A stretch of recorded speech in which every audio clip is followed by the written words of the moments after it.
Welcome to the Daily Bible Reading. Today, we're reading King James Version, chapter 3. Let's begin with a quiet mind and an open heart.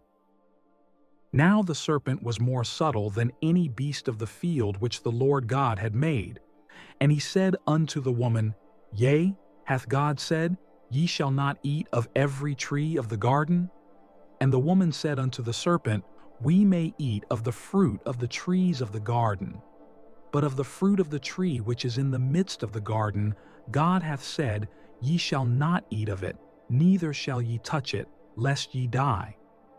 And the serpent said unto the woman, Ye shall not surely die. For God doth know that in the day ye eat thereof, then your eyes shall be opened, and ye shall be as gods, knowing good and evil. And when the woman saw that the tree was good for food, and that it was pleasant to the eyes, and a tree to be desired to make one wise, she took of the fruit thereof, and did eat, and gave also unto her husband with her. And he did eat, and the eyes of them both were opened, and they knew that they were naked. And they sewed fig leaves together, and made themselves aprons. And they heard the voice of the Lord God walking in the garden in the cool of the day.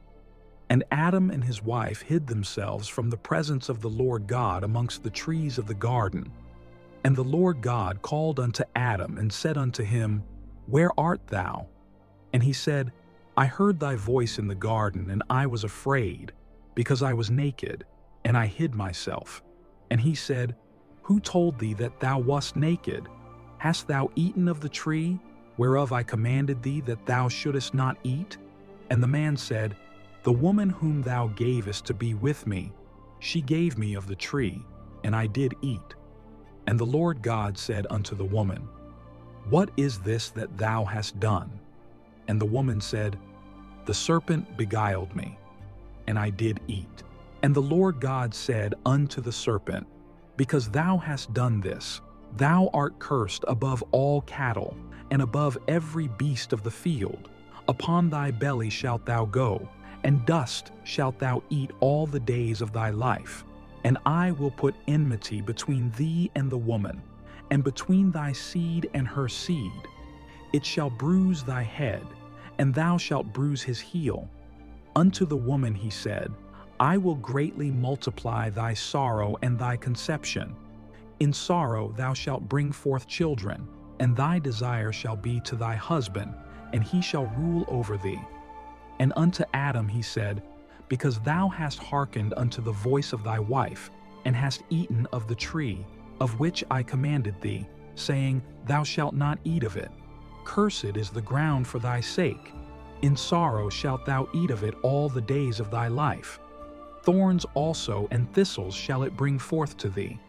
And thou shalt eat the herb of the field. In the sweat of thy face shalt thou eat bread, till thou return unto the ground. For out of it wast thou taken, for dust thou art, and unto dust shalt thou return. And Adam called his wife's name Eve, because she was the mother of all living.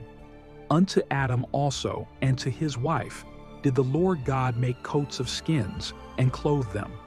And the Lord God said, Behold, the man is become as one of us, to know good and evil. And now, lest he put forth his hand, and take also of the tree of life, and eat, and live forever.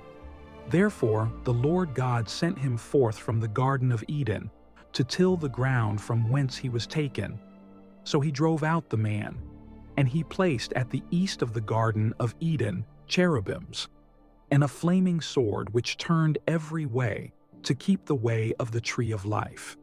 Thank you for joining today's reading. If you found peace in these words, feel free to subscribe and continue with us tomorrow for chapter 4. Until then, may grace and peace be with you.